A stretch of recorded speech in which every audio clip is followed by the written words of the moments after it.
Il faut se mobiliser pour guérir plus ces enfants, trouver des nouveaux médicaments et les guérir mieux avec les médicaments les moins toxiques et qui leur permettent ensuite de passer à l'âge adulte, guéris de leur cancer et sans séquelles.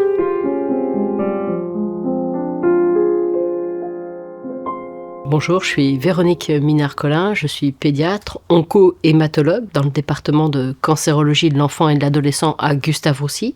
Mais depuis toute petite, j'ai envie de soigner les enfants parce que je trouve qu'ils sont remarquables, de courage, d'honnêteté.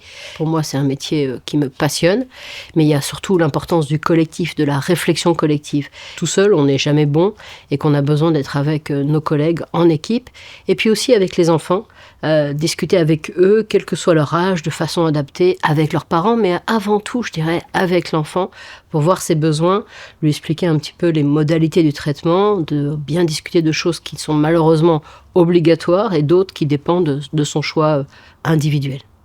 J'ai connu Margot et j'ai connu Patricia et son mari au moment où a été prise en charge Margot dans le service. Alors j'étais un jeune médecin, chef de clinique à l'époque et j'avais été marquée par leur énergie, leur volonté, leur capacité d'accompagner Margot. Les associations ont un rôle majeur. D'une part pour nous guider, je dirais, dans notre recherche et notre développement, nous forcer à aller au plus vite, à accélérer.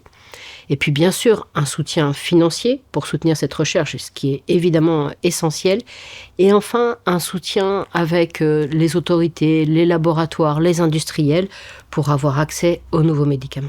Les cancers de l'enfant représentent environ seulement 1% des cancers de l'adulte. Ils sont rares, heureusement, mais ils sont la première cause de décès par maladie chez l'enfant et l'adolescent. Il faut se mobiliser pour guérir plus ces enfants, trouver des nouveaux médicaments et les guérir mieux avec les médicaments les moins toxiques et qui leur permettent ensuite de passer à l'âge adulte, guéris de leur cancer et sans séquelles. Go, fight, win!